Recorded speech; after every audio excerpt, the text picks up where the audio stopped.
Executive member ہیں عوام اور ایوارڈ آرگنائزیشنز کی، آپ مائنورٹی ویمن فورم کی بھی ممبر ہیں، آپ نے gender and women studies, political science اور ہسٹری میں ماسٹرز کیا ہوا ہے، تو انتہائی پڑھی لکھی اور محترم خاتون ہے۔ حال ہی میں ان کا ایک آرٹیکل چھپا تھا جو مجھے بہت پسند آیا، وہ فرائیڈے ٹائمز میں چھپا تھا، تو میں شازیہ کو ایک دفعہ پھر خوش آمدید کہتا ہوں، اور میں شازیہ کو ریکویسٹ کروں گا کہ وہ سب سے پہلا سوال پیٹر جیکب صاحب کو وہ خود کریں۔ Over to you Shazia. Thank you so much Aftab Alexander صاحب اور پیٹر جیکب صاحب، تو میرے لیے بڑی اعزاز کی بات ہے کہ اپنے سینئر ساتھیوں کے ساتھ اس گفتگو میں شامل رہوں گی۔ تو میرا پہلا کویسچن جو پیٹر جیکب صاحب سے ہے کہ پاکستان میں بسنے والی جو ریلیجس مائنورٹیز ہیں ان کے حوالے سے ان کا ایک واسٹ ایکسپیرینس ہے، بہت سے کٹھن ایکسپیرینس بھی ہیں جو کہ جن پہ بہت ساری اسٹڈیز بھی کی گئی ہیں، تو مذہبی اقلیتوں کے سماجی اور معاشی میدان میں کن مسائل کا سامنا ہے ان کو، اور ان سے نبرد آزما ہونے کے لیے آپ کیا تجاویز دیتے ہیں؟ بہت شکریہ شازیہ جارج، اور سب سے پہلے میں آپ کا بھی شکریہ ادا کرتا ہوں کہ یہ گفتگو بڑی مجھے لگتا ہے کہ بڑی جاندار رہے گی، کیونکہ آپ نے ایک سوال ایسا کر دیا ہے جس پہ چند ایک والیوم کتابوں کے لکھے جا سکتے ہیں اگر اسی کے اوپر کریں تو۔ ان نٹ شیل میں یہ کہوں گا کہ پاکستان میں کیونکہ قومی شناخت ایک کنفیوزڈ ایشو ہے، ایک ایسا معاملہ ہے جس میں ابہام بہت پایا جاتا ہے، اس کی بہت سی تشریحات ہیں، ہم کون ہیں، ہم قوم ہیں، ہم کون ہیں اور ہم کیسی قوم ہیں، ہماری شناخت کیا ہے، اس کے اعتبار سے ہمارا کلچر کیا ہے، اور اسی اعتبار سے آپ نے سنا ہوگا بے شمار آراء پائی جاتی ہیں۔ کوئی شخص کہتا ہے کہ کوئی میجورٹی ایگزسٹ ہی نہیں کرتی، نہ کرنے چاہیے، کوئی کہتا ہے کہ شاید یہ مسکنسٹرکشن ہے، اور کوئی کہتا ہے کہ اس کو جو قانونی اعتبار سے اور سماجی اعتبار سے جو کمپوزیشن پائی جاتی ہے یا جہاں تک کا سفر ہو گیا ہے اس کو آگے لے کے چلیں۔ آج صبح میں یہاں لاہور میں دیال سنگھ کالج کے اندر کچھ اساتذہ، یہاں پر جو لیکچرز ایسوسی ایشن ہوا کرتی تھی پنجاب کی، اس کا نام آج کل اتحاد اساتذہ ہے، تو کوئی 50 کے قریب لیکچرز پروفیسرز، ان کے ساتھ میری ملاقات تھی، اور میں نے انہیں یہ بتایا کہ اس موضوع پر کام کرتے کرتے اب باتیں تو ہمارا بھی بہت سی کرنے کو دل چاہتا ہے بہت سے زاویوں سے، لیکن اب مجھے کیونکہ اس کا ایک یوں سمجھ لیجئے اس کے اندر میری مہارت سمجھی جاتی ہے، اس وجہ سے مجھے گفتگو کے لیے بلا لیا جاتا ہے، تو پھر وہی رویہ کہ مائنورٹی کا ہونا بھی چاہیے وجود یا نہیں، اگر سب مساوی ہیں، سب شہری ہیں، سب انسان ہیں، تو اگر اس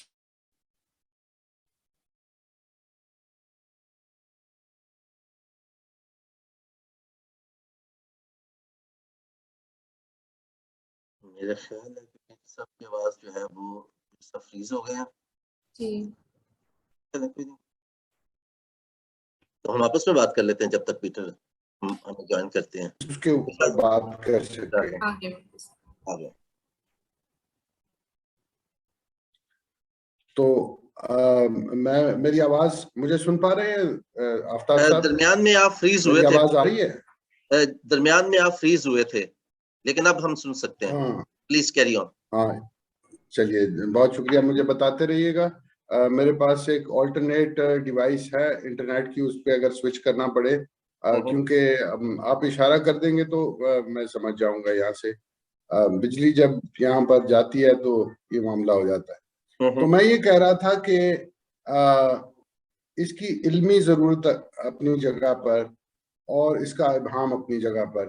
آپ جانتے ہیں کہ پاکستان کی قومی اسمبلی میں ایک تحریک بلکہ قرارداد وہ جمع کروائی گئی تھی جو تحریک بن گئی کہ آئین میں جہاں جہاں ذکر ہے لفظ مائنورٹی کا اس کو تبدیل کر کے نان مسلم لکھ دیا جائے۔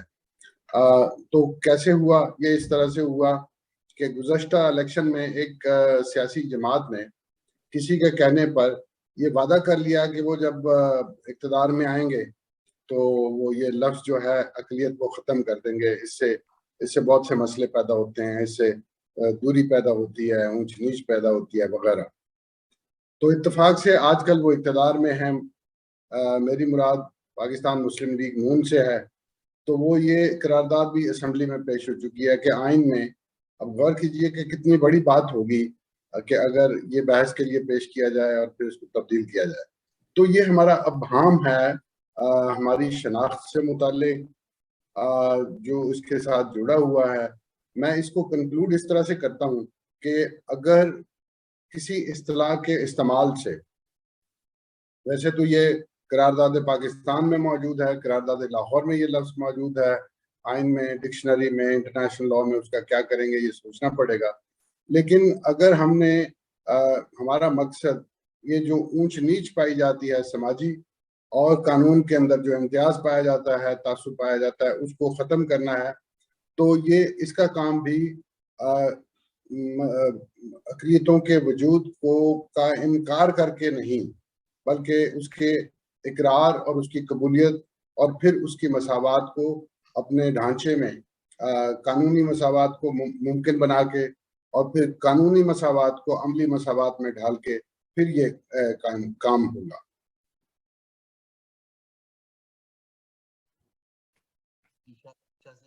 آپ ضمنی کوشچن کرنا چاہتے ہیں اس حوالے سے یا آگے بڑھائیں؟ جی مجھے آفتاب صاحب کی آواز سنائی نہیں دی. نہیں دی. جی یہاں پر بھی نہیں سنائی دی گئی. اچھا اب بہتر ہے؟ اب سن سکتا ہے مجھے؟ کلیئر نہیں ہے آپ کی آواز سر. کیا اب جی ابھی کچھ بہتر جی ہے. بولیے. اچھا میں شازیہ سے کہہ رہا تھا کہ شازیہ آپ کوئی ضمنی کوشچن کرنا چاہتے ہیں صاحب کو یا آگے بڑھا جائے؟ جی آگے بڑھا جائے سر. اچھا پھر سب مائنورٹیز کے حوالے سے تو آپ نے کچھ ہمیں رہنمائی دی. جو لفظ مائنورٹیز اور نان مسلم کا ایک ڈیبیٹ پاکستان میں چل رہی ہے اور کئی دفعہ ہم وہ بڑی جذباتی طریقے سے اس پہ بات چیت کرتے ہیں حقائق یا اس کے پس منظر کو جانے بغیر.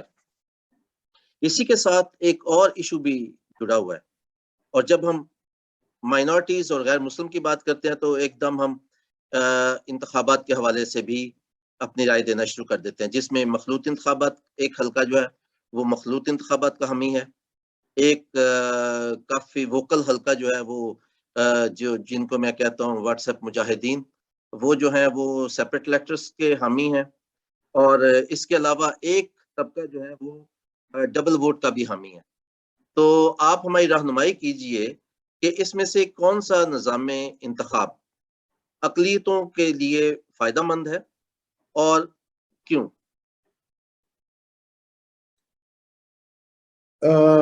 یہ تو خیر اگر ذرا سی نظر ڈال لی جائے ان تجربات پہ جو پاکستان میں مذہبی اقلیتوں کی نمائندگی کو یقینی بنانے کے لیے یہاں پر کیے گئے، تو یہ بات واضح ہو جاتی ہے کہ چاہے وہ تجربہ جو 70 کی دہائی میں قومی اور صوبائی اسمبلیوں کو حلقہ نیابت مانتے ہوئے، ایک الیکٹرل کانسٹیچوئنسی مانتے ہوئے منتخب کر کے، یعنی ہاؤس جو ہے وہ منتخب کرتا تھا، چاہے اس میں یا آج کل جو متناسب نمائندگی ہے اس میں ضرورت بہرحال اسی بات کی ہے کہ کوئی طریقہ جس میں زیادہ سے زیادہ مشاورت شامل ہو سکے، جس میں زیادہ سے زیادہ مشاورت ہو سکے اور اس کی نمائندگی کا طریقہ بجائے یہ کہ چند ایک لوگ کریں. ہمیں اس کے اندر یہ جو نظام اس وقت متناسب نمائندگی کا ہے وہ اس کو ہم نے مناسب اس لیے سمجھا تھا، متناسب کو، کہ یہ مفروضہ تھا کہ سیاسی جماعت جو کہ لامحالہ طور پر اپنے کارکنوں کو نمائندگی دینا چاہے گی اور ایسے لوگوں کو نمائندگی دینا چاہے گی جو پارٹی کے وفادار بھی ہوں، بات بھی کر سکتے ہوں، اور ان کا کوئی سیاسی پس منظر بھی ہو، تو یہ پروسیس کے ساتھ ہونی تھی، کیونکہ ہم نے ایک جداگانہ نظام سے دوسرے ایک نظام پہ شفٹ کرنا تھا۔ اس میں کہا جا سکتا ہے کہ کچھ تجربے کامیاب رہے، کچھ ایسے کوئی درخشندہ نہیں رہے، کچھ ایسے بھی تھے، تو یہ تجربے جو ہے نا وہ ہوئے، اور ممکن ہے کہ سیاسی جماعتیں بھی اس وقت وہ کیونکہ یہ اس تجربات سے فائدہ اٹھا چکی ہیں، تو وہ بھی یہ سوچتی ہوں کہ آئندہ ہم نے اس کو بہتر کیسے بنانا ہے، اور وہ کرتی ہیں۔ مثال کے طور پر صوبے کے مختلف حصوں سے، ملک کے مختلف حصوں سے نمائندگی لی جائے، کمیونٹیز کے مختلف کمیونٹیز کی نمائندگی لی جائے، اس بات کا دھیان ہم نے دیکھا ہے کہ وہ کرتے ہیں۔ مثال اس کی یہ کہ جیسے سکھ کمیونٹی اگر کوئی ہلکا سوچا جائے تو وہ شاید کہیں نمائندہ ہی نہ بن سکے، 30-40 سال ان کا کوئی نمائندگی نہیں رہی، اب آ کے نمائندگی تھوڑی سی زیادہ ہوئی ہے۔ اسی طرح سے ہندو کمیونٹی کی نمائندگی کہیں تھوڑی سی زیادہ ہو جاتی ہے۔ یہ بھی دیکھنے میں آیا ہے کہ وہ لوگ جو صاحب ثروت ہیں، پیسے والے ہیں، وہ آ کے نمائندگی میں حصہ لینے کی کوشش کرتے ہیں، اور وہ اس کلچر کا حصہ تھا جس کو ہم کہتے ہیں کہ وہ روپے پیسے کی سیاست، کہ وہ سیاست جو ہے وہ غریب آدمی کا کام نہیں رہ گیا، تو وہ پورے ملک کے لیے وہ حقیقت ہے۔ یوں میں یہ کہوں گا کہ ہمیں ایک مرکزی سوال یہ کرنا چاہیے کہ کیا کسی ABC کسی بھی تجویز میں مذہبی شناخت کے اوپر جو تقسیم ہے وہ گہری ہوتی ہے یا کم ہوتی ہے؟ اگر پچھلے 25 سالوں میں کسی جگہ پر مذہبی امتیاز پاکستان کے قانون آئین میں کم ہوا ہے تو وہ طریقہ انتخاب ہے۔ کسی اور جگہ پر یہ مذہبی امتیاز کم نہیں ہوا۔ کوشش جاری ہے، سب کوشش کر رہے ہیں، ہر کوئی اپنی جگہ پہ اس طرح سے مستعدی دکھاتا ہے، اور یہ کرنی چاہیے، لیکن یہ سمجھ کے کہ ہمارے بر صغیر کی ایک سیاست ہے جس میں مذہب کی بنیاد پر جداگانہ سوچ، جداگانہ ملک، جداگانہ خطہ، جداگانہ سیٹیں، یہ سب کچھ رہا ہے۔ تو اگر تو بات اس طرف جائے گی، اگر جداگانہ حلقے بھی بن جائیں تو وہ اس سے اور زیادہ خطرناک بات ہو جائے گی۔ جو لکیریں جغرافیے پر مذہب کے نام پر آج تک لگی ہیں وہ دل اور دماغ پہ لگ جاتی ہیں، اور پھر ان لوگوں کے لیے جو نفرت کی سیاست، مذہب کی سیاست، فرقے کی تفرقے کی سیاست کرنا چاہتے ہیں، کام آسان ہو جاتا ہے۔ وہ ضروری نہیں ہے کہ وہ ہمیں استعمال کریں، وہ کسی اور کو بھی استعمال کر سکتے ہیں۔ لہٰذا پاکستان کی سیاست کی بقا اور پاکستان کی جمہوریت کا تسلسل اور اس کی ترقی وہ اسی بات سے ممکن ہے کہ ہم جو امتیازات ہیں اس کو کم کرنے کی بات کریں۔ مثال کے طور پر کبھی کبھی لوگ اس پہ جو ہے وہ کنفیوز ہو جاتے ہیں کہ سیاسی نمائندگی کے اعتبار سے تو ہم چاہتے ہیں کہ ایک فرد ایک ووٹ کا اصول جاری رہے، ہم یہ چاہتے ہیں کہ لوگ صرف نمائندگان صرف اپنے مذہب کے لوگوں کی نمائندگی نہ کریں، وہ لوگوں کے مسائل کی نمائندگی کریں۔ ہم چاہتے ہیں کہ لوگوں کے حقوق کا مطالبہ وہ آگے بڑھے ان کے ذریعے سے، لیکن ہم یہ چاہتے ہیں کہ ملازمتوں میں کوٹا علیحدہ ہو۔ یہ تصادم نہیں ہے، وہ تصادم اس لیے نہیں ہے کہ جو معاشی طبقات ہیں وہ ایک الگ حقیقت ہے، اور وہ آسانی سے اس کا فرق مٹانا بہت مشکل ہے، جبکہ سیاسی خیالات جو ہیں ان کے اندر تبدیلی عام طور پہ آ جاتی ہے، اور وہ نہ صرف یہ کہ فرد کے خیالات میں آتی ہے، وہ سیاسی جماعت کے خیالات میں آتی ہے، اور وہ وقتاً فوقتاً آتی رہتی ہے، وہ کسی ایوان میں بھی آ جاتی ہے۔ لہذا اس کو کسی مذہبی شناخت کو ادا کرنا، ایوان کو، سیاسی جماعت کو، سیاسی پروگرام کو، سیاسی طرز نمائندگی کو وہ مذہب کی کوئی شکل عطا کرنا، وہ خطرناک ہوتا ہے، کیونکہ اس میں تبدیلی آتی ہے، اور یہ ثابت نہیں ہے کہ کون شخص جو ہے وہ کس طرح سے کس مذہب کی نمائندگی صحیح طرح سے کر سکتا ہے۔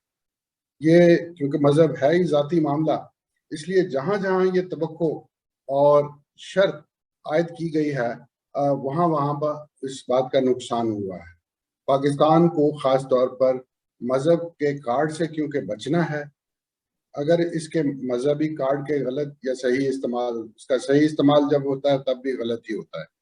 تو جب اگر اس سے بچنا ہے تو خاص طور پر مذہبی اقلیتوں کو اپنے مطالبات پیش کرتے ہوئے اس بات کا دھیان ضرور رکھنا چاہیے کہ ان کی کسی تجویز سے یہ تقسیم گہری نہ ہوتی ہو.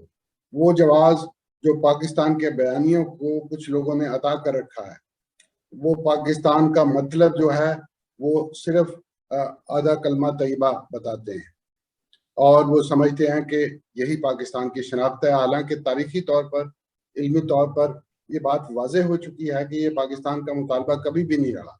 یہ ضیاء الحق نے ہر ایک چوک میں لکھوا کے اور چوکوں کا نام جو ہے اللہ چوک، اللہ اکبر چوک رکھ کے یہ بات ثابت کرنے کی کوشش کی، بلکہ یہ تاثر بنانے کی کوشش کی کہ پاکستان کا مطلب کوئی مذہبی ریاست بنانا تھا. تو اس وجہ سے میں یہ سمجھتا ہوں کہ وہ ہر تجویز جو پاکستان کو ایک جمہوری، ایک نارمل معاشرہ، ایک انسانی معاشرہ، ایک مہذب معاشرہ بنانے کے لیے کارگر ثابت ہوگی، وہی ہمارے مطالبات کا حصہ بھی ہونی چاہیے اور سب کے مطالبات کا حصہ ہونا چاہیے. Thank you. جی شازیہ. جی بہت شکریہ پیٹر صاحب. میرا اگلا کویسچن جو ہے بہت ہی اہم حکومت کا اقدام تھا جو کہ 2014 میں جیلانی ججمنٹ کے شکل میں ہمارے سامنے آیا. تو جیلانی ججمنٹ میں موجود جتنے بھی عدالتی احکامات ہیں ان پر اگر مؤثر عمل درآمد ہوتا ہے تو کیا آپ کے خیال میں جو مذہبی اقلیتیں ہیں ان کی صورتحال میں بہتری آئے گی؟ اور اس کے ساتھ ایک جو ادارہ قائم کیا گیا مائنورٹیز کے رائٹس کے لیے، نیشنل کمیشن فار مائنورٹیز، تو وہ ادارہ کس حد تک آپ کے خیال میں فعال کردار ادا کر رہا ہے مائنورٹیز کے حقوق کو تحفظ کرنے کے لیے؟ میں ایڈ کرنا چاہتا ہوں اس کے ساتھ جی کوشچن میں پیٹ صاحب، اس کے ساتھ ہی ابھی ایک ہفتے پہلے قومی اسمبلی نے ایک قرارداد پاس کی ہے جس کے مطابق انہوں نے ایک مائنورٹیز ٹاسک فورس بنانے کا اعلان کیا. تو یہ تمام جو ادارے ہیں ان کا آپس میں ریلیشن شپ، اور جو شازیہ نے سوال اٹھایا ہے اگر اس پہ آپ ہماری رہنمائی کریں پلیز. میں اس سے پہلے ایک انفارمیشن آپ کو دے دوں کہ ادارہ برائے سماجی انصاف نے ایک وائٹ پیپر تیار کیا ہے اور وہ گزشتہ افراد شماری کے حوالے سے ہے جو مذہبی اقلیتوں کے اعداد و شمار آئے ہیں. تو اس کے اوپر جو تشویش پائی جاتی ہے، جو سوال پائے جاتے ہیں، ان کو آرٹیکولیٹ کرتے ہوئے ہم نے یہ وائٹ پیپر بنایا ہے، جس کو منگل کے روز ہم اسلام آباد میں ایک پریس کانفرنس میں لانچ کریں گے. اور تجویز ہماری یہ ہوگی کہ اب آئندہ جو افراد شماری متوقع ہے اکتوبر نومبر میں، اس میں اس بات کا دھیان رکھا جائے اس کہ وہ درست گنتی ہو اور درست اعداد و شمار آئیں سب کمیونٹیز کے. جو اعداد و شمار درست ہوں گے ان کو تسلیم کرنے میں کسی کو آر نہیں ہونا چاہیے، لیکن وہ درست تب ہی ہوں گے اگر عوام کو ہر ایک سطح پہ انوالو کیا جائے، اور پھر جا کے وہ نہ صرف یہ کہ لوگوں کا اعتماد ہوگا، لوگ اس میں بھرپور طریقے سے حصہ لیں گے، اپنے اعداد و شمار بتائیں گے، کوائف بتائیں گے، اس کا اندراج ٹھیک ہو تو اس کا پھر جو ہے نتیجہ بھی ٹھیک ہوگا. لیکن اس سے پہلے کہ میں جیلانی ججمنٹ کے اطلاق پہ اور نفاذ پہ، امپلیمنٹیشن پہ بات کروں، اور آپ یہ جانتے ہیں کہ ادارہ برائے سماجی انصاف کیونکہ 2015 سے آنورڈ جو سماعتیں ہوتی رہی ہیں اس کی مانیٹر بھی کرتا ہے اور اس کی ایک رپورٹ بناتا ہے. ہم اس وقت 3 رپورٹس جو ہے وہ جاری کر چکے ہیں جو جیلانی ججمنٹ پہ امپلیمنٹیشن کا سٹیٹس ہے. اس پہ ہماری گزشتہ رپورٹ میں 6 سال کی کارگزاری موجود تھی، جس میں ہم نے یہ بتایا کہ اس پہ 24% امپلیمنٹیشن ہوا. اب اس سال 19 جون کو، یعنی ابھی کوئی 2 ہفتے بعد، اس ججمنٹ کی 8ویں ایک طرح سے اینیورسری ہوگی. تو ہم 8 سال کا تجزیہ جو ہے وہ بھی پیش کر رہے ہوں گے اسلام آباد میں. اس کے لیے بھی کس تاریخ مقرر کی گئی ہے, اور ہم نے اسٹیک ہولڈرز کو دعوت دی ہے کہ وہ آ کے خاص طور پر ون مین کمیشن اور منسٹری آف ایجوکیشن اور ہمارے سول سوسائٹی اسٹیک ہولڈرز, وہ اس پہ آ کے اس کی اسیسمنٹ بھی کریں اور کیس اسٹڈیز بھی کریں.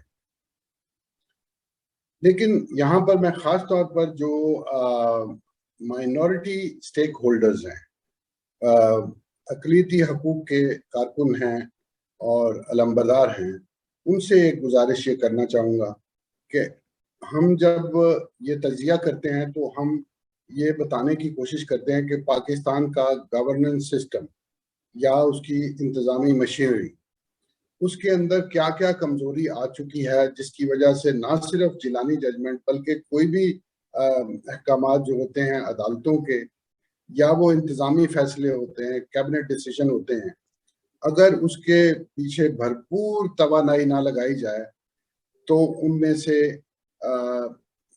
کوئی بھی مکمل طور پر اس پر اطلاق نہیں ہوتا. وہ مکمل طور پر تو کسی پہ بھی نہیں ہوا. کوئی ایجوکیشن پالیسی ہماری کامیاب نہیں ہوئی, کوئی 5 سال کا منصوبہ ہمارا اس طرح سے کامیاب نہیں ہوا, بلکہ یہ ہے کہ اس کے اوپر کامیابی کا تناسب بھی اس بات پہ ڈیپینڈ کرتا ہے کہ کیا کیبنٹ نے اس کو ڈسکس کیا, کیا آپ نے اس کے لیے ادارے بنائے, کیا آپ نے اس کے لیے وسائل مہیا کیے, کیا آپ نے اس پہ ایوان میں اس پہ بحث کی, کیا وہ مسئلہ توجہ کا مرکز بنا. وسائل جو ہیں وہ مالی بھی ہوتے ہیں اور دوسرے بھی. تو اس اعتبار سے میں یہ کہوں گا کہ مذہبی اقلیتوں کے جو حقوق کے علمبردار ہیں ان کو کچھ اور مثالوں کا مطالعہ بھی کرنا چاہیے, کیونکہ ہم اگر صرف مذہبی اقلیتوں کے حقوق کے اطلاق اور نفاذ تک محدود رکھتے ہیں تو ہمیں مایوسی اور گہری ہو جاتی ہے کہ جناب یہ کام کیوں نہیں ہو رہا, 8 سال ہو رہے ہیں. لیکن ہم کیونکہ یہاں پر میں یہ کہوں گا ان تمام بہی خواہوں سے, خیر خواہوں سے جو کہ لوگوں کا بھلا چاہتے ہیں, اور وہ یہ میں کہوں گا کہ وہ دوسری مثالیں ضرور سامنے رکھیں. کہ مثال کے طور پر تعلیم میں پالیسی بنانے میں مشکلات پیش آتی ہیں. ہماری اکثر پالیسیاں کنسلٹنٹ کی بنی ہوئی ہوتی ہیں, تو ہماری انتظامی مشینری, ہمارا جو فراست ہے انتظامی, وہ نہیں اس کو بناتی, کنسلٹنٹ بناتے ہیں. اور وہ کنسلٹنٹ کی جو ہے پالیسی وہ اس وقت تک ہوتی ہے, نیشنل سیکیورٹی پالیسی کا لگا, انٹرنل سیکیورٹی پالیسیز کا لگا, پھر وہ ڈرافٹ ہوتا ہے تو وہ امپلیمنٹ نہیں ہوتا. یہاں ہمارے صوبے میں پنجاب میں ایک انٹرفیتھ ہارمنی کی پالیسی بنی تھی, ایک نہیں 2 بنے تھے, اور اس میں کیونکہ کنسلٹنسیز انوالو ہوتی ہیں, کچھ وہ ڈرافٹ وغیرہ بن جاتے ہیں, لیکن وہ کبھی کیبنٹ تک نہیں پہنچے. سنا ہے کہ وہ کبھی کیبنٹ تک نہیں پہنچے. اور اگر پالیسی بن جاتی ہے تو اس کے لیے لیگل فریم ورک چاہیے ہوتا ہے.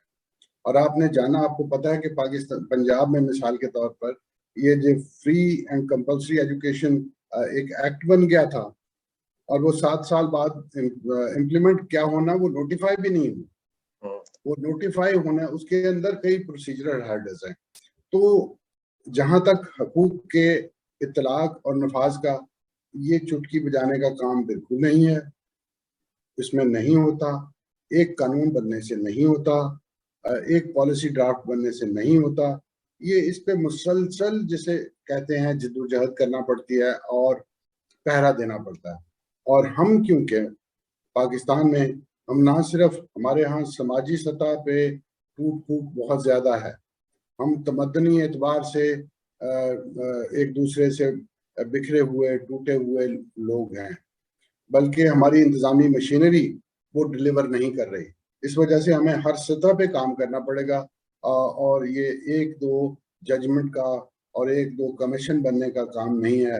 یہ کمیشن بن جاتے ہیں ہمارے ہاں, معاف کرنا, وہ بڑا سنگین مذاق لگتے ہیں, اور عوام اس میں مذاق کرتے بھی ہیں کہ جس کام کو نہ کرنا ہو اس کے لیے کمیٹی یا کمیشن بنا دے. تو ہمارے ہاں تو جو اسٹیچوٹری کمیشن بنے وہ بھی بیچارے بیکار اور کیا کہنا چاہیے, بے توقیر ہوتے رہتے ہیں. تو میں سمجھتا ہوں کہ اس میں ہمیں پاکستانیوں کو ذرا زیادہ حوصلے کے ساتھ اور زیادہ تدبر کے ساتھ اور زیادہ توانائی کے ساتھ اس میں انگیج کرنے کی ضرورت ہے. Thank you. آپ نے ایک مائنورٹی سے نکل کے پاکستان کی جو ایک عمومی صورتحال ہے اس پہ بات چیت کی. میرا سوال یہاں پہ یہ بنتا ہے اور میں جاننے کی کوشش کروں گا obviously ہمارے ناظرین بھی کہ دنیا میں کہیں بھی جو محروم طبقات ہوتے ہیں ان کو عام شہریوں سے زیادہ دباؤ کا سامنا ہوتا ہے اور کسی بھی شہری کو جو حقوق ہیں وہ ایک جمہوری جو سسٹم ہے وہی دے سکتا ہے اور اگر ایک بہتر جمہوری نظام ہوگا تو وہ اس کا فائدہ اقلیتوں کو بھی ہوگا. لیکن جو سوشل سائنسز کے اسکالرز ہیں وہ کہتے ہیں کہ اگر کسی ملک میں مڈل کلاس جو ہے وہ زیادہ اسٹرانگ ہو جائے گی تو وہاں پہ جمہوری قدریں مضبوط ہوں گی, جمہوری رویے پروان چڑھیں گے, جمہوریت طاقتور ہوگی. لیکن اگر ہم پاکستان کو اس پیرامیٹر پہ رکھ کے دیکھیں تو پاکستان کا کیس بہت ہی مختلف نظر آتا ہے اور اس کے بہت سارے جو بڑے بڑے اسکالرز ہیں جو بڑے موترف اور بڑے قابل احترام اسکالرز ہیں, فرض کیا جن میں پی کوہن ان کا پاکستان پہ بہت کام ہے, انہوں نے بھی, اور ٹی پال ان کا بہت کام ہے, اور اسی طرح اور بہت سے اسکالرز انہوں نے جو اپنی ریسرچ کیا اس میں انہوں نے کہا ہے کہ پاکستان کی جو مڈل کلاس ہے وہ اینٹی ڈیموکریٹک فورسز پہ مشتمل ہے. تو اگر پاکستان کی جو مڈل کلاس ہے وہ جمہوریت خوش رویہ رکھتی ہے تو جمہوریت پاکستان میں کیسے پروان چڑھے گی, اور پھر اگر پاکستان میں جمہوریت کمزور رہے گی تو پھر اقلیتیں کیسے اپنے حقوق حاصل کر سکتی ہیں. یہ تھوڑا سا لارجر اسکوپ پہ سوال میں نے کر دیا, تو آپ تو ماہر ہیں اس کام کے, تو آپ ہمیں بہتر رہنمائی دے سکتے ہیں. Thank you. نہیں, یہ واقعی آفتاب صاحب یہ وہ سوال ہے جس سے ہم روزانہ ایک یوں سمجھ لیں کہ اس پہ غور بھی کرتے ہیں اور کوشش بھی کرتے ہیں کہ وہ گنجائش کیسے پیدا ہو سکتی ہے. لیکن کلاس بنانا جو ہے, کسی کلاس کی جو ہے وہ تشکیل دینا یا اس کی توسیع کرنا, وہ ایک فرد اور ایک ادارے کے اختیار میں نہیں ہوتا. اس وجہ سے وہ بات جو ہے اس کو جو سمجھ لیں کہ ہم ایک حقیقت کے طور پہ تسلیم کر کے کہ یہاں پر پاکستان میں ایک مڈل کلاس سکڑتی ہوئی حقیقت ہے, تو اس کو تسلیم کرتے ہوئے پھر ہم کوشش کرتے ہیں کہ جو انداز تحریک کا جدوجہد کا ہو سکتا ہے اسی کو جاری رکھا جائے. لیکن دیکھنے کی بات یہ ہے کہ چاہے وہ وکلا کی تحریک ہو, صحافیوں کی پہم مسلسل جدوجہد ہو, یہ مڈل کلاس ہیں اور یہ وقفے سے ایک یوں سمجھ لے کہ بڑا وار بھی بن جاتی ہے, لیکن ایک تسلسل سے یہ جدوجہد پہ قائم بھی رہتی ہے. حقوق کی جو جدوجہد ہے وہ جاری بھی رہتی ہے اس اعتبار سے. تو میں یہ کہوں گا کہ مختلف اوقات میں ان کا مختلف پلیٹ فارمز پہ ان کا رول بھی مختلف ہے. مثال کے طور پر آپ کہہ سکتے ہیں کہ گزشتہ 3.5 سال ایک خاص قسم کی سوچ جو ہے وہ حکمران تھی, اور پی ٹی آئی کی جو طرز سیاست ہے وہ خاص قسم کی تھی. اس کے اندر اگر دیکھیں تو مڈل کلاس کا کچھ آپ کو مختلف رول ملتا ہے. اس مڈل کلاس کے اندر نہ صرف پاکستان کی مڈل کلاس بلکہ پاکستان سے باہر کی مڈل کلاس, وہ پاکستان کی ایک طرح سے تھوڑی سی ایفلوئنٹ کلاس بن جاتی ہے, اس کا رول بھی آ جاتا ہے. اور پھر اس کے اپوزٹ جو لوگ دوسری سطح پہ جدوجہد کر رہے تھے, وہ ان رجحانات کی مزاحمت کر رہے تھے جو کہ حکمران جماعت کی طرف سے متعارف کروائے جا رہے تھے, وہ بھی مڈل کلاس کی جدوجہد کہی جا سکتی ہے. تو یہ بات درست ہے. لیکن آپ نے اس سے پہلے, اور میں اس کو کنکلوڈ کرتے ہوئے کہوں کہ یہ جہد مسلسل جو ہے وہ جاری ہے. یہ میں کہوں گا کہ کسی بھی سطح پہ یہ موہوم اور مدوم نہیں ہوئی. یہ انہدام نہیں ہوا اس کا، یہ گری نہیں ہے، یہ گئی نہیں ہے، یہ جاری رہی ہے، اور اس کی واضح نشانیاں کچھ ہیں، کچھ کا میں نے ذکر کیا ہے۔ جہاں تک مذہبی اقلیتوں کا تعلق ہے، اس کے اندر مڈل کلاس بہت ہی تھوڑی ہے، نہ ہونے کے برابر کہہ لیں۔ اس کو اپر پور اور لوور مڈل کلاس کہا جا سکتا ہے کہ جو اس کے اندر موجود ہے۔ تو آپ کہہ سکتے ہیں کہ اس کا ہونا ایک نعمت بھی رہا ہے، اور یہی وجہ ہے کہ مذہبی اقلیتوں کے اندر جو ایکٹیویزم ہے وہ کافی رہا ہے، وہ کیونکہ اپر پور ہے اور لوور مڈل کلاس ہے، اس وجہ سے ان کا ایکٹیویزم کافی متحرک رہا ہے۔ جو چیز مذہبی اقلیتوں کو پروگریس کرنے سے روک رہی ہے، وہ میں سمجھتا ہوں کہ وہ سخت دباؤ ہے، وہ دباؤ ہے جس کا آپ نے بھی ذکر کیا، اشارہ کیا۔ میں اس کی تفصیل میں اگر کہیں تو یہ کہوں گا کہ یہ بات درست ہے کہ پاکستان میں مذہبی اقلیتیں شدید دباؤ کا شکار ہیں۔ ایک دباؤ تو وہ ریاست کا جسے کہیں ترجیحی سلوک ہے اور عدم ترجیح ہے دوسرے درجے کی اقلیت، دوسرے درجے کی شہریت کا۔ ایک دباؤ تو وہ موجود ہے قانون اور پالیسی کا۔ دوسرا دباؤ موجود ہے کہ ہمارے ہاں جو سیاست کا چلن ہے وہ بہت زیادہ صحت مند رویہ نہیں ہے، اس میں شہری سیاسی حقوق کو وہ ترجیح حاصل نہیں ہے، وہ بہت زیادہ پریگمیٹک ہے، اسی لیے سیاسی پلیٹ فارم اور ایوان بھی کمزور ہیں، تو یہ دباؤ بھی آتا ہے مذہبی اقلیتوں پر۔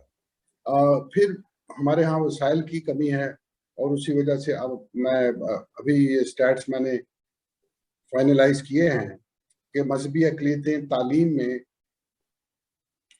پہلے یعنی مسیحی جماعت جو ہے وہ اوس سے 11% پیچھے تھی، اب یہ اوس جو ہے وہ بڑھ چکی ہے۔ ان کا جو پہلے لٹریسی گیپ تھا 1998 میں، یہ لٹریسی گیپ جو ہے میجورٹی اور مائنورٹی میں 23% تھا ایوریج، اور اب یہ گیپ جو ہے وہ 28% ہو گیا ہے گزشتہ 5 سال پہلے کے جو سٹیٹس ہیں۔ وہ ادارہ جس میں شازیہ جس میں ممبر رہی ہیں Punjab commission on status of women, اس کے بتائے ہوئے اعداد و شمار پورے پنجاب کا سروے ہوا تھا، تو اس میں ہمیں پتہ چلا ہے کہ یہ لٹریسی گیپ جو ہے مائنورٹی ویمن میں وہ 28% ہے، یعنی پہلے سے بڑھ گیا ہے، باوجود اس سے کہ 19 سالوں میں شرح تعلیم بھی بڑھی ہے، سب میں بڑھی ہے، لیکن گیپ جو ہے وہ اتنا زیادہ ہے۔ اسی طرح سے 1998 میں اگر مذہبی اقلیتوں کے اندر تعلیم کی شرح 1/4 تھی، یعنی 1/4 لوگ جو ہیں وہ پڑھے لکھے تھے 1998 میں، تو اب یہ 1/3 جو ہے وہ تخمینہ اس کا لگایا جا سکتا ہے نئے اعداد و شمار کی روشنی میں، 1/3 ہے، لیکن گیپ پھر بھی بڑا ہے۔ اور اس وجہ سے میں یہ کہتا ہوں کہ یہ اس لحاظ سے یہ لٹریسی گیپ بھی ہے، یہ اٹینمنٹ گیپ بھی ہے، تو وسائل کی عدم دستیابی، اداروں کا کمزور ہو جانا، چاہے وہ کمیونٹی کے ادارے ہیں ان کا کمزور ہو جانا، یہ دباؤ بھی ان پہ ہے۔ اور پھر اس کے اوپر جو نفسیاتی دباؤ ہے جس کو ہم کہتے ہیں کہ یہ واقعات ہوتے رہتے ہیں، جبری تبدیلی مذہب کے، کوئی توہین رسالت کے، اہانت دین کے واقعات ہوتے رہتے ہیں، وہ اب سب کے ساتھ ہوتے ہیں، لیکن مائنورٹی پہ پریشر زیادہ ہے، اور اسی وجہ سے تعداد میں کمی کچھ مائنورٹیز کے اندر آ رہی ہے، رویوں میں غیر صحت مند چیزیں جو ہیں وہ زیادہ آ رہی ہیں، مثلا یہ کہ وہ میجورٹی کی نکالی کرنا، کہ میجورٹی جس قسم کے رجحانات کرتی ہے ہمیں بھی وہی کرنا چاہیے، اگر تو میں اس کی تفصیل میں نہیں جاتا، تو اس کی نکالی کرنا نہ صرف سیاسی سوچ کے اعتبار سے وہ اس طرح سے اپنی مذہبی شناخت کو ضرورت سے زیادہ زور دینا، بلکہ اکہری شناخت پہ زیادہ زور دینا، وہ اس قسم کے رویے بھی ہیں، تو یہ کمیونٹیز کافی دباؤ کا شکار ہیں۔ اور اس وجہ سے وہ سوال جو آپ کا بنتا ہے اس میں آپ دیکھتے ہیں کہ اگر سندھ اور پنجاب میں خاص طور پر آپ یہ دو کمیونٹیز کرسچن اور ہندو کمیونٹی وہ احتجاج پہ مائل ہوتی ہے، کبھی کبھی یہ احتجاج جو ہے بے سود بھی رہتا ہے، کبھی کبھی اس کو ریاستی جبر کا نشانہ بھی بنایا جاتا ہے، کبھی کبھی ریاستی مداخلت بھی ہوتی ہے ان کمیونٹیز میں کہ اپنی پسند کے لوگوں کو جو ہے وہ پروموٹ کیا جائے، اور وہ جو ادھر ادھر کی باتیں زیادہ کریں، حقوق کی کم کریں. میں اس کی مثال آپ کو دیتا ہوں کہ پاکستان وہ واحد ملک ہے دنیا میں جس میں ڈاونچی کوڈ، وہ جو فلم تھی، اس کو بین کیا گیا ہے. دنیا میں واحد ایک ملک ہے. اور کیا ہوا یہ کہ کچھ لوگوں نے جو یہ سمجھتے تھے کہ ہاں ہم بھی کوئی فلم بین کروا سکتے ہیں، انہوں نے یہ کہا کہ جناب ہمارے جذبات کو ٹھیس پہنچی ہے، اس وجہ سے ہمارے مذہبی جذبات کو یہ جو ہے یہ فلم بین ہونی چاہیے. وہ انہوں نے منٹ ایک نہیں لگایا، انہوں نے کہا ٹھیک ہے جی صبح سے بین ہے. حالانکہ آج کل کے انٹرنیٹ کی دنیا میں کیا چیز بین، اس پہ کیا حقیقت رکھتا ہے؟ اس بین کا کوئی حقیقت نہیں ہے. اس طرح کی جو پروڈکشنز ہیں، اور اس میں کوئی ایسی بات بھی نہیں تھی کہ آپ کہتے کہ ہاں جی کہ یہ مذہبی جذبات کو ٹھیس پہنچے. تو ایسے لوگ جو سمجھتے ہیں کہ وہ اگر کچھ ایسے مطالبات جو ہماری ریاست کی طرف سے کیے جاتے ہیں، یہ جو ریاست کا بیانیہ ہے، اگر ہم اس کی حمایت کرنے لگیں تو ہمیں ہماری خبر وغیرہ زیادہ چھپ جائے گی. تو یہ بھی ہوتا ہے.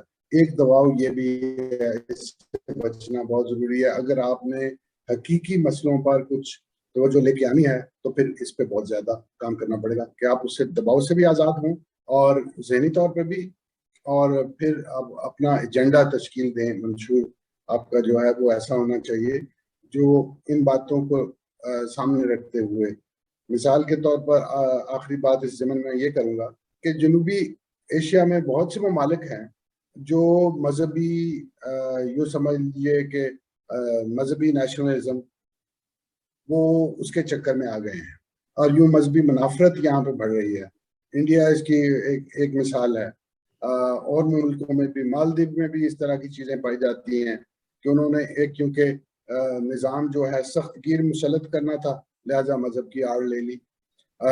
ایک ملک ہے واحد جو اس مذہبی جنونیت کے چکر سے گزشتہ 10 سالوں میں ایفرٹ کر کے باہر نکلا ہے، اور وہ بنگلہ دیش ہے. اور وہیں پہ معاشی ترقی بھی بہتر ہوئی ہے باقی ممالک سے.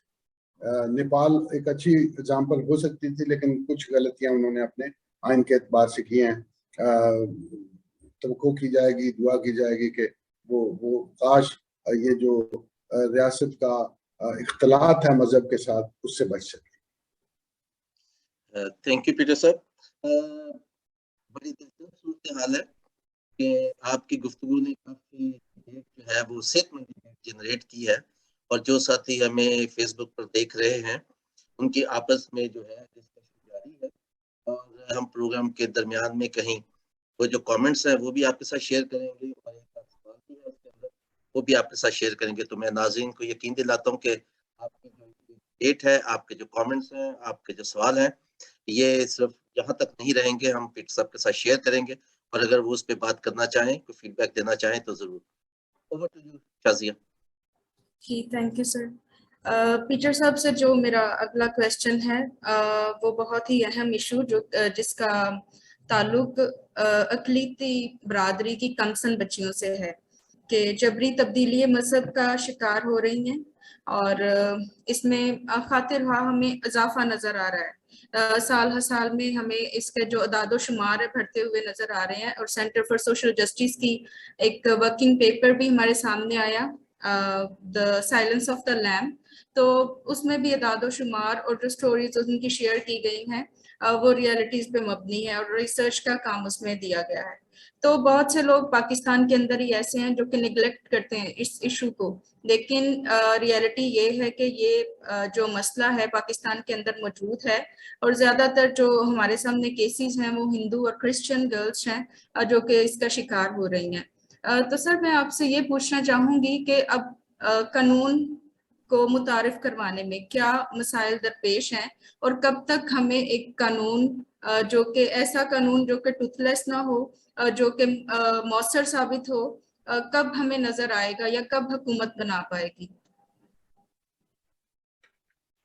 بہت شکریہ شازیہ. یہ جو ایشو ہے فورسڈ کنورژنز کا، اس کے اوپر ہمیں میرا خیال ہے کہ یہ بات تو جان لینی چاہیے کہ جب پاکستان کی اکثریت آبادی اور اس کے خاص لوگ اس بات کو سمجھ لیں گے کہ یہ جبر کی شادی اور جبر کا تبدیلی مذہب ہوتی ہے، تو وہ شاید اس ناانصافی کی حمایت نہیں کریں گے۔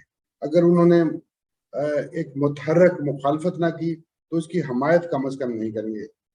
گزشتہ سالوں میں یہی ہوتے ہوئے ہم نے دیکھا، اور یہی ہماری حکمت عملی بھی ہونی چاہیے کہ ہم یہ حقائق سامنے لا سکیں۔ اور جس ایفرٹ کا آپ نے ذکر کیا وہ یقیناً اسی ضمن میں تھی کہ ہم وہ غصہ جو مائنورٹی کمیونٹی یا درد جو وہ محسوس کرتے ہیں وہ وہاں تک نہ رہے، وہ ڈسکورس کا حصہ بن جائے۔ مثال کے طور پر اسی کل والا جو سنڈے ہے اس میں دا نیوز آن سنڈے میں ایک طویل آرٹیکل جو ہے نبیلہ فیروز کا بھی آ رہا ہے اسی مسئلے کو واضح کرتے ہوئے۔ تو ہمیں ایک وسیع حمایت پیدا کرنی ہے اس ناانصافی کے خلاف جو کہ مائنورٹیز تو محسوس کرتی ہیں، لیکن میجورٹی کمیونٹی کی میجورٹی اس سے ناواقف، اس کو جانتی نہیں کہ یہ کتنی بڑی زیادتی ہو رہی ہے یا ہو بھی رہی ہے یا نہیں ہو رہی، وہ واضح نہیں ہے۔ لیکن یہاں پر میں ایک چیز واضح کرنا چاہتا ہوں، اور وہ ہماری حکمت عملی کا حصہ بھی ہونی چاہیے، اور وہ یہ ہے کہ پاکستان کی کچھ جماعتیں ہیں اور وہ اپنے نام کے ساتھ دینی کا اضافہ بھی کرتی ہیں۔ ایک خاص طور پہ جماعت جو جان بوجھ کے اس مسئلے کے وجود کا انکار کرتی ہے۔ یہ جو گزشتہ سال واقعات ہوئے، یعنی آپ دیکھیے کہ ایک پارلیمنٹری کمیٹی بن گئی جو کہ بڑی کمیٹی تھی، ایک 21 لوگ، اس میں قومی اسمبلی سینٹ کی نمائندگی، مختلف مائنورٹیز کی نمائندگی، مختلف جماعتوں کی نمائندگی، اور اس نے 2 سال کام کیا، کام یا ناکام جو بھی کہیں آپ۔ میں تو خوش نہیں ہوں کہ انہوں نے اس طرح سے کام کیا، لیکن ان کو 2 سال ملے کام کرنے کے، اور اس کے نتیجے میں ایک بل تیار ہوا۔ اس کو سبوٹیج کرنے میں، اس کو ٹارپیڈو کرنے میں وہ جماعت شامل تھی جس کی طرف میں اشارہ کر رہا ہوں۔ اس نے نہ صرف یہ کہ وہ ایک میاں مٹھا کو بلکہ مٹھا کو وہاں پہ بلایا اسلام آباد میں، اس کی میڈیا ایکسپوجر کروایا، اس کو اسلامی نظریاتی کونسل کے دفتر میں گلدستے پیش کیے، بلکہ اس کے بعد جو ہے وہ بل بھی رک گیا۔ یہ ایک خاص ادارے کا کام ہے، وہ پروپیگنڈا کرتا ہے ریگولر بنیادوں پر، اور وہ اپنی ویب سائٹ پر بھی اس قسم کا کہ اس کا تو کوئی وجود ہی نہیں ہے۔ میں جہاں تک اپنے ادارے کی طرف کیوں میں ان کا نام لے رہا ہوں، اس لیے کہ وہ کہتے ہیں کہ یہ ادارہ بھی غلط بیانی کرتا ہے، تو ہم چیلنج کرتے ہیں کہ ہم نے تعداد بتائی ہے کہ یہ اتنے، آپ بتا دیجئے کہ ہم نے 26 کیس اب تک جو ہے وہ سامنے آ چکے ہیں اسی سال جنوری سے لے کر، یعنی 5 مہینوں میں 26 کیس جو ہے وہ منظر عام پر آ رہے ہیں۔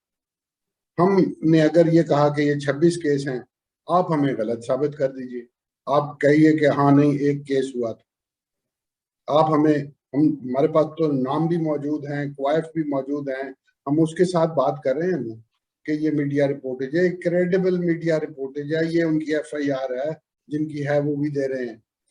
تو یہ اب مجھے یہ کہنا پڑتا ہے کہ یہ خود جو ہے وہ سچ سے کوئی کمٹمنٹ ان کی نہیں ہے، اور وہ پروپیگنڈا پہ چلتے ہیں۔ وہ یہ سمجھتے ہیں کہ وہ شاید دین کی خدمت کر رہے ہیں، ہمیں لگتا ہے کہ اس سے دین سے کسی بھی دین کی خدمت نہیں ہوتی، جھوٹ بولنے سے کسی بھی دین کی خدمت نہیں ہوتی، لوگوں کے حق سے انکار، ناانصافی سے کی حمایت کرنے سے کسی کی بھی وہ نہیں ہوتی۔ تو ایک تو ہمیں یہ سمجھ لینا چاہیے کہ وہ رائے عامہ جو ان کو بھی قائل کر سکے کہ بھائی آپ واقعات پہ تو دیکھیں، آپ کہتے ہیں کہ ہاں جی یہ پروپیگنڈا ہے، آپ کیس کو ڈسکس کیے بغیر، کیس کی انکوائری کیے بغیر کیسے کہہ سکتے ہیں کہ یہ پروپیگنڈا ہے؟ ہم نہیں کہتے یہ 2000 کیس ہے یا 10,000 کیس ہے، لیکن ہم نے جو اعداد و شمار، اور وہ سینکڑوں سے زیادہ نہیں ہے، اور وہ صرف رپورٹڈ کیس ہیں، اور سارے کیس رپورٹڈ نہیں ہوتے. باقی جو تعداد کوئی ادارہ بیان کرتا ہے وہ اس کا اپنا ایسٹیمیٹ ہو سکتا ہے، اس کی اپنی اسٹڈی ہو سکتی ہے، لیکن ہم جو کیس پیش کر رہے ہیں اس پہ ہم سٹینڈ کرتے ہیں کہ یہ کیس ہے. تو میرا خیال ہے کہ یہ کرنا پڑے گا.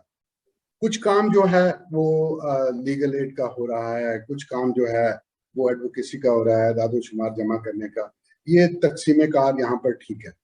یہ ان اداروں میں آپس میں کمپٹیشن یا کمپیریزن نہیں ہو سکتا. وہ جو کام اپنی جگہ کر رہا ہے وہ ٹھیک کر رہا ہے. میں تو کوشش کرتا ہوں کہ رابطہ بھی رہے، اور ہم تحسین بھی کرتے ہیں ان اداروں کی جو مختلف کام کر رہے ہیں، کیونکہ سارا کام کوئی ایک ادارہ نہیں کر سکتا. لہٰذا آپس میں بھی رابطے کی ضرورت ہے، اور یہ بھی کہ آپ کا کیس جو کوئی پلیڈ کر سکے.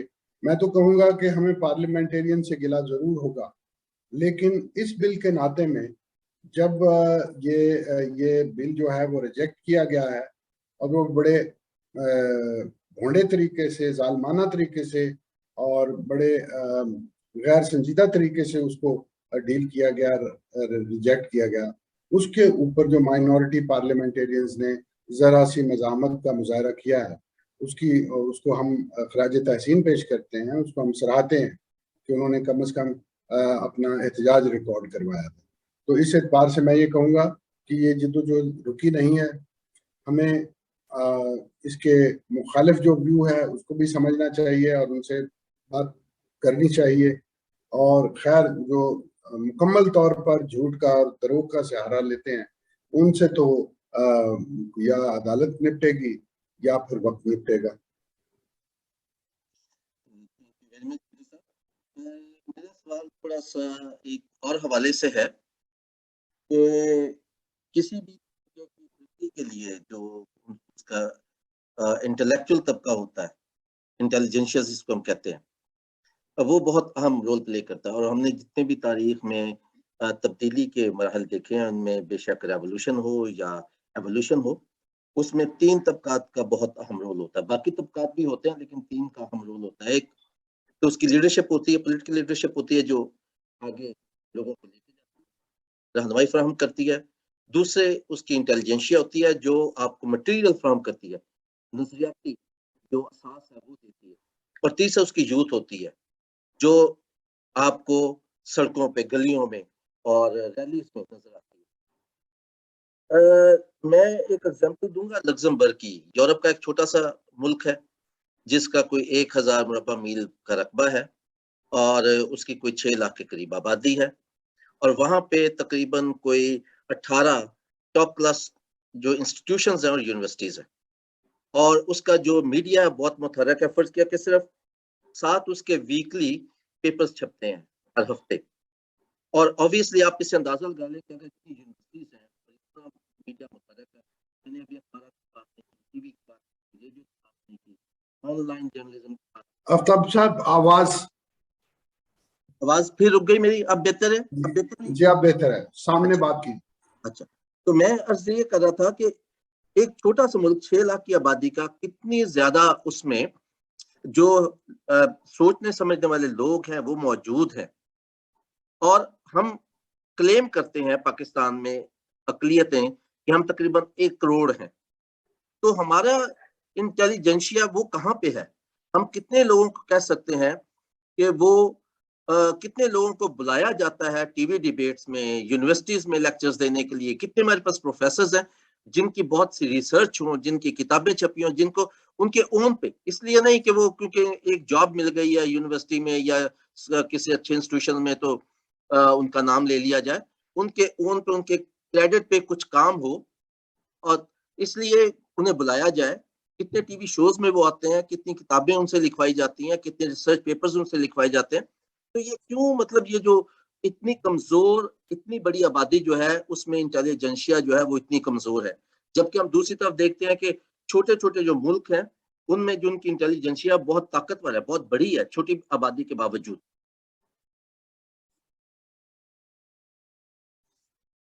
ہاں یہ تو جسے کہتے ہیں نا کہ علم دشمنی کا رجحان، وہ پاک وطن میں بہت عام پایا گیا ہے. بہت سی حکومتوں نے اس پہ سخت محنت کر کے علم کی جو ہے جڑیں کاٹنے کی کوشش کی ہے, اور اسی وجہ سے وہ جسے ہم درسگاہیں کہتے ہیں وہ کسی مقام پہ نہیں ہیں. ان کا تیار کیا ہوا علمی اثاثہ وہ بہت زیادہ کام کا نہیں ہے.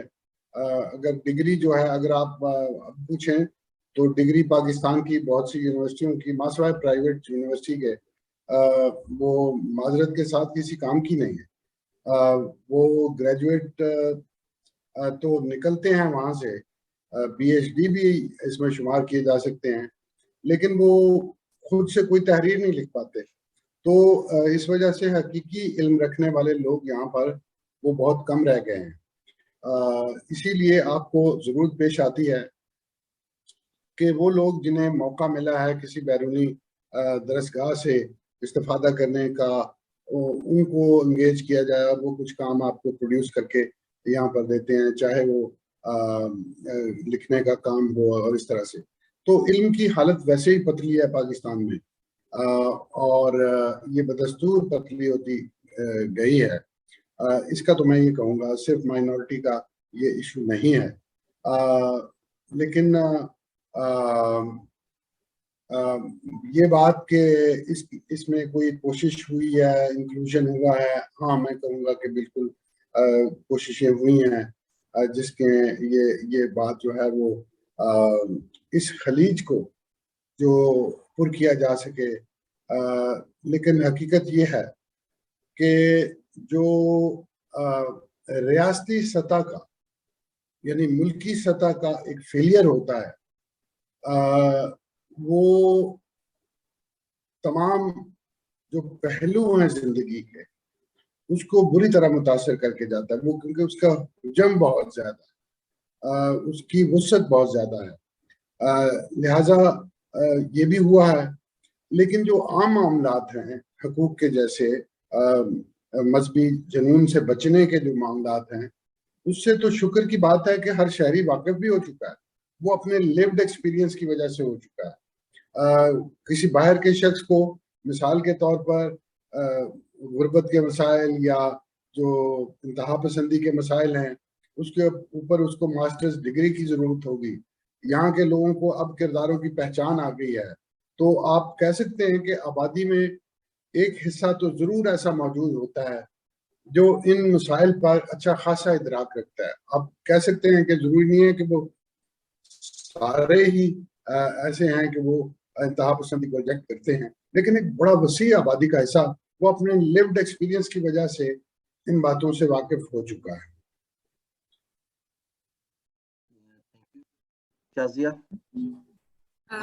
جی سر, میرا جو کویسچن ہے وہ ہے ابھی کہ پاکستان کے اندر 2009 میں 5% کوٹا مختص کیا گیا جو کہ مذہبی اقلیتوں کے لیے ملازمت کا کوٹا تھا. تو اس کی جو ابھی عمل درآمد ہے اس پہ ہمیں خاطر خواہ بہتری نظر نہیں آتی ہے.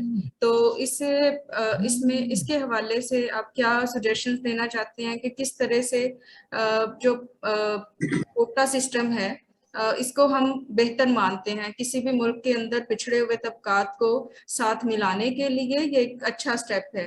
بعض لوگ اسے پازیٹیو ڈسکریمنیشن بھی کہتے ہیں. تو ہم سوچتے ہیں کہ جو پاکستان کے اندر کوٹا سسٹم ہے اقلیتوں کے لیے جو موجود ہے, اس کے اندر جو مسائل درپیش آتے ہیں وہ مسائل کیا ہیں, اور ان کے لیے ان کو بہتر بنانے کے لیے یا بہتری کی طرف جانے کے لیے آپ کی کیا تجاویز ہیں؟ جی بہت شکریہ, یہ بڑا اچھا ضروری سوال ہے. ایک تو میں اپنے دوستوں کے لیے ناظرین کے لیے یہ بتاتا چلوں کہ جیلانی ججمنٹ کے, ہم اس کو جیلانی ججمنٹ کہہ دیتے ہیں, لیکن یہ اس کو جو ایک اتفاق رائے پایا جاتا ہے کہ اس کو ہم judgement on the rights of minorities بھی کہہ سکتے ہیں. اگر 19 جون 2014 سپریم کورٹ ساری تفصیل نہ کہہ تو اختصار کے لیے یہ باتیں. تو میں یہ کہوں گا کہ جو رپورٹ صوبوں کی طرف سے سبمٹ کی گئی اس کی کمپلائنس پہ تو سندھ، بلوچستان، پشتونخوا، پنجاب اور وفاق کی طرف سے جو رپورٹیں جمع کروائی گئیں اس سے ہمیں یہ اندازہ ہوا 2022 میں کہ پاکستان میں پچھلے 7 سال میں 30,000 تقریباً آسامیاں ایسی گئی ہیں جو مائنورٹیز کی تھیں، جو ابھی فل نہیں ہوئی، یعنی ان کا اشتہار نہیں آیا یا اس پہ انٹرویو نہیں ہوئے اور وہ اس پہ تعیناتیاں نہیں ہوئی۔ اس میں 19,000 یعنی ایک بڑا حصہ جو ہے وہ پنجاب میں آسامیوں کا ہے، جو ریزرو سیٹس پر مخصوص نشستوں پر مختلف ملازمتوں کا کوٹا ہے۔ تو آپ اس کا بیک لاگ اس بات سے بھی اندازہ لگا سکتے ہیں، اور یہ کیونکہ اعداد و شمار سپریم کورٹ میں پیش کیے گئے ہیں، ہمیں ماننا پڑے گا کہ یہ کم از کم اتنے تو درست بات ہے کہ 30,000 اسامیاں پچھلے 7 سالوں میں مذہبی اقلیتوں کے لیے پر ہو سکتی تھی جو نہیں ہوئی۔ وہ یہ سکیل ہے اس کا نان کمپلائنس کا۔ اب میں آتا ہوں کہ اس کی وجوہات کیا ہیں اور کس طرح سے اس کو بہتر بنایا جا سکتا ہے۔ جب ہم مسئلے کی نشاندہی کر لیں گے تو اس کا برعکس جو ہے اس کا حل ہوگا۔ تو پہلا مسئلہ تو یہ ہے کہ یہ پالیسی ایک نوٹیفیکیشن کے ذریعے سے متعارف کروائی گئی۔ اگر کہیں اس پہ کوئی قانون بنایا گیا ہوتا کہ وہ پارلیمنٹ کے ذریعے سے صوبے کی اور نیشنل پارلیمنٹ وہ اس کو قانون سازی بنا کے پاس کرتی، تو ایک صفحے کی بجائے نوٹیفیکیشن 1 یا 2 صفحے کا ہوتا ہے تو آپ کو 4-5 صفحے کم از کم مل جاتے، جس میں ڈیفینیشن ہوتی کوٹا، اس کا مقصد بیان کیا جاتا، اس میں کون کس بات کی ذمہ داری لے گا، کون، یہ اس کا تعین ہو جاتا۔ تو قانون سازی نہیں ہے، قانون سازی ہو جائے تو یہ بہتر ہوگا۔ گو کہ جنہوں نے یہ کیا انہوں نے پتہ نہیں کیا سوچ کے کیا کہ شاید یہ ہو جائے گا، لیکن یہ مشکلات ہیں اس پہ نفاذ کی۔ دوسری بات یہ ہے کہ قانون اپنے طور پہ متحرک نہیں ہو جاتا، قانون اپنے آپ کو نافذ نہیں کروا سکتا، اس کے لیے ادارے ہونے چاہیے، ان کے ذمہ داری کا تعین ہونا چاہیے اسی قانون کے اندر، اور اسی قانون کے اندر یہ پتہ ہونا چاہیے کہ یہ اس کے لیے وسائل کہاں سے آئیں گے، انسانی وسائل، علمی وسائل آفتاب صاحب نے جیسے کہا، اور پھر یہ ہے کہ عملی اس کی فنکشننگ کیسی ہوگی اور وہ کیسے اپنے آپ کو رن کرے گا مالی اعتبار سے۔ تو یہ چیزیں اگر طے ہو جائیں، مثال کے طور پر آپ نے جب یہ رجسٹریشن کا قانون بنایا، قومی رجسٹریشن کا، نیشنل ڈیٹا بیس کا، تو اس کے ساتھ ہی ایک ادارہ تشکیل دیا نادرا، اور اس کی ذمہ داریاں بھی بنا دی، اس کے ٹی او آرز بھی بنا دیے۔ جب بنا دیے تو پھر وہ چل رہا ہے نا، صرف قانون بنانے سے، صرف نوٹیفیکیشن سے تو کام نہیں بنتا۔ تو یہ ان ساری چیزوں کا خیال رکھنا پڑتا ہے، اور چھوٹے سے معاملے پہ جسے کہتے ہیں نا، میں ایک شعر سنا دوں، بڑے عرصے سے شعر نہیں سنایا، کہ ہم اس قبیلہ وحشی کے دیوتا ہیں کہ جو، ہم اس قبیلہ وحشی کے دیوتا ہیں کہ جو پجاریوں کی عقیدت پہ پھول جاتے ہیں، اور ایک رات کے معبود صبح ہوتے ہی وفا پرست صلیبوں پہ جھول جاتے ہیں۔ تو یہ جو ہے نا بھول جانے والا کام، فوری طور پہ کوئی نہ کوئی جو ہے نا وہ کریڈٹ دینے آ جاتے ہیں، لوگ ایوارڈ تقسیم ہوتے ہیں، فلاں چیز ہو جاتی ہے، تقریب ہو جاتی ہے، اور اگر نہیں ہوتی تو ناراض ہو جاتے ہیں کہ یہ کیوں نہیں۔ تو یہ کریڈٹ لینا جو ہے نا وہ ضرور لینا چاہیے اور دینا بھی چاہیے، اور وہ وقت آئے گا جب کریڈٹ دیا جائے گا اور دیا جائے گا۔ لیکن یہ معاملے ہوتے ہیں، مثلا ابھی ایک نوٹیفیکیشن نکلا ہے کہ وہ جی اپنا وہ جو ایک اشتہار آتا تھا کہ خاک روگ کی آسامیوں کے لیے مذہبی اقلیتوں وہ اہل ہیں، ٹھیک ہے، وہ تھا جو عرصے سے کر رہا تھا، 29 سال سے، شاید ہم سے پہلے بھی لوگ جو ہے نا اس پہ اعتراض کرتے ہوں، اس لیے کہ وہ ہمارے رولز آف بزنس کا حصہ بن گئی تھی وہ بات۔ تو اشتہاروں میں آتا تھا کہ خاک روگ کی آسامیوں کے لیے مذہبی اقلیتیں اپلائی کر سکتی ہیں، وہی اہل ہے۔ اب جو نوٹیفیکیشن نکلا ہے پنجاب میں، اس میں جس بات سے منع کیا ہے وہ یہ ہے کہ کرسچن نہیں لکھنا. اب ہوگا کیا؟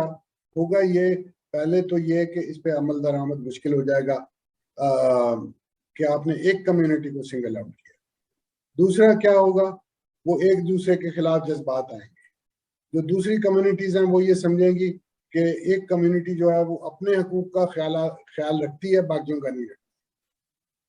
تو اس طرح سے لفظوں کے چناؤ کے ساتھ طور طریقہ جو ہے قانونی، اور اس کے ساتھ کوئی اچھا کام بھی بگاڑ کے رکھ دیتے ہیں، خواہ بگاڑ کے رکھ دیتے ہیں کوئی اچھا کام بھی. یہ وہ عادت ہے دراصل بیوروکریسی کی بھی ہے میں کہوں گا، لیکن اور لوگوں کی بھی ہے جو بھول جاتے ہیں اور وہ کریڈٹ لینے چلے جاتے ہیں، اس لیے کہ وہ اس کو ٹھیک تو کروا لو. اور پھر حکومت کو اس بات کا موقع مل جاتا ہے کہ کمیونٹی کے اندر تقسیم پیدا کرے. اور ان میں سے کوئی اگر کوئی ڈھنگ کی بات، وہ جیسے میرج لا کی بات جب چلی تھی، کرسچن میرج لا کی بات، تو اگر کوئی بات جو ہے وہ درست کر دے تو اس کے خلاف پروپیگنڈا شروع کر دیتے ہیں کہ ہاں جناب یہ ٹھیک ہی نہیں.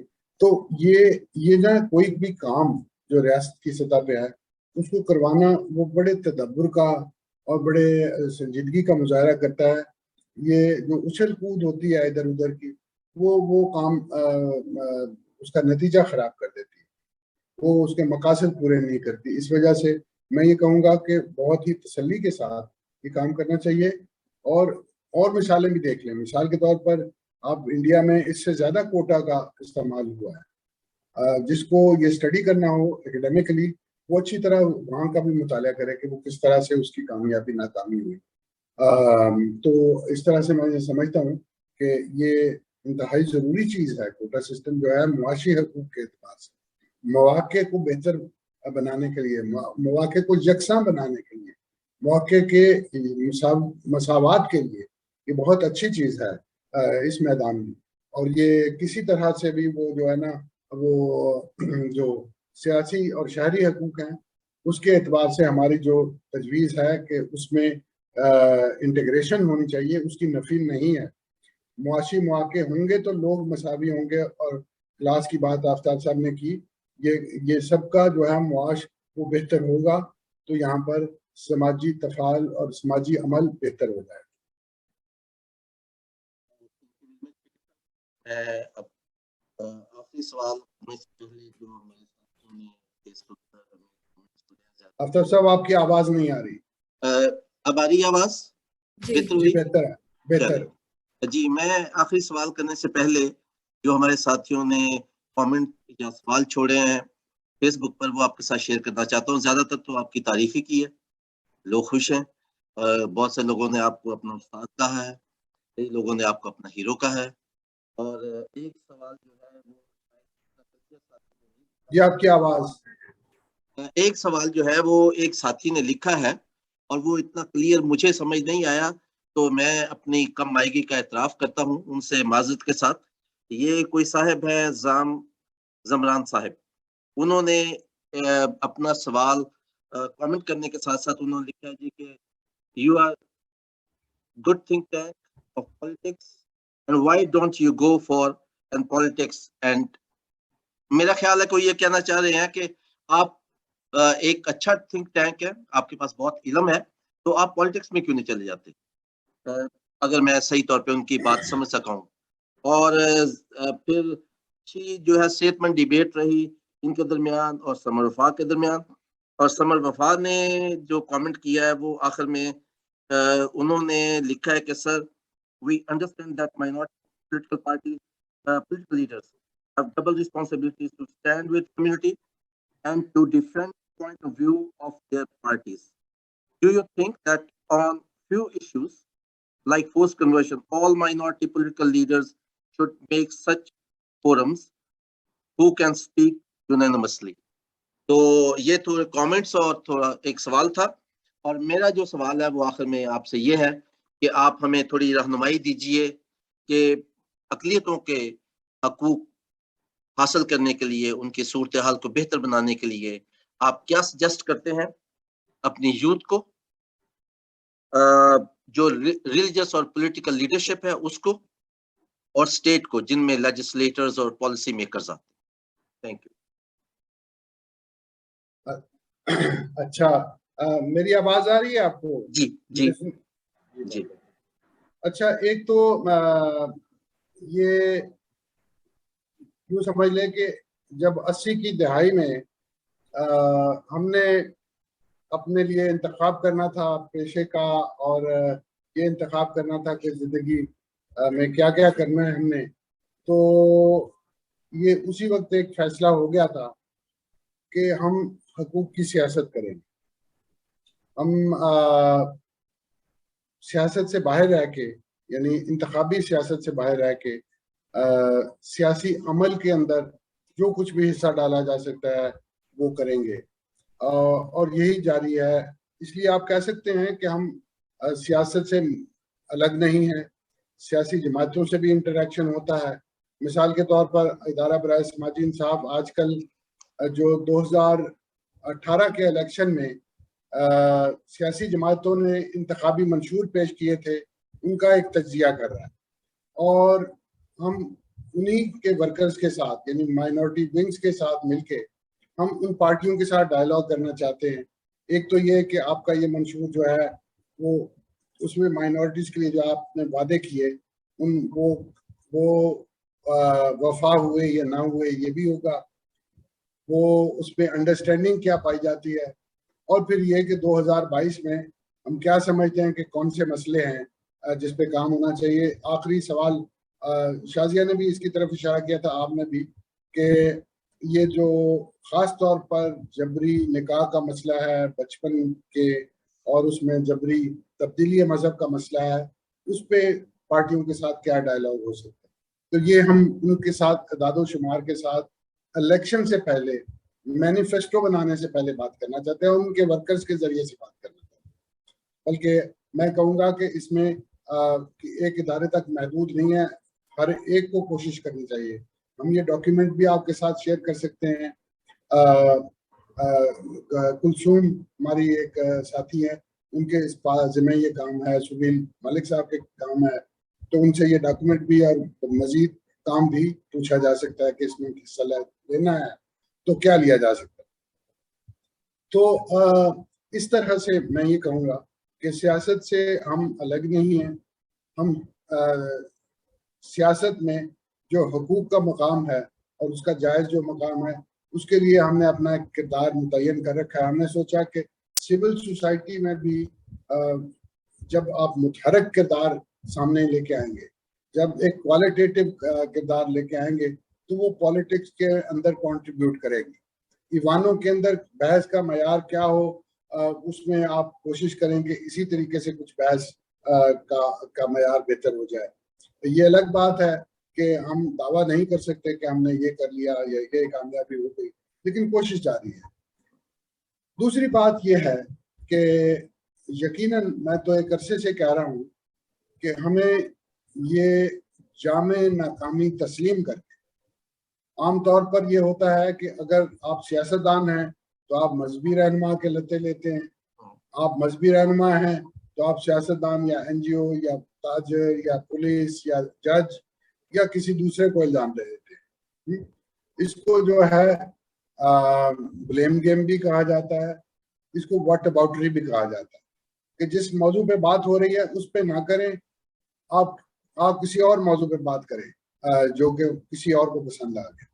تو میں یہ کہوں گا کہ یقیناً سبق کا رول ہے، اور یہ خاص طور پر ہمیں ماڈل کریٹ کرنے ہوں گے، ہر ایک کو اپنی اپنی جگہ پہ جو جس فیلڈ میں ہے اس فیلڈ کا وہ ماڈل بنے، اور وہ اتنی محنت ضرور کرے کہ اس کے اندر دیکھیں مشہور تو آسما جہانگیر ایک ہی ہوتی ہے، ہر کوئی نہیں ہوتا، لیکن آسما جہانگیر کو ماحول چاہیے ایک پورا.